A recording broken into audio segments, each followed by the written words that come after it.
சிவனடியாரை தாங்கும் மலை அது அடிமுடி காட்டாத அண்ணாமலை.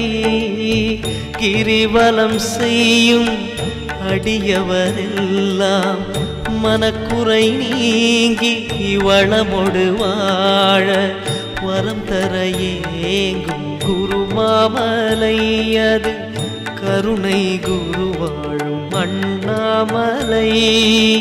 சிவனடியாரை தாங்கும் மலை அது அடிமுடி காட்டாத அண்ணாமலை.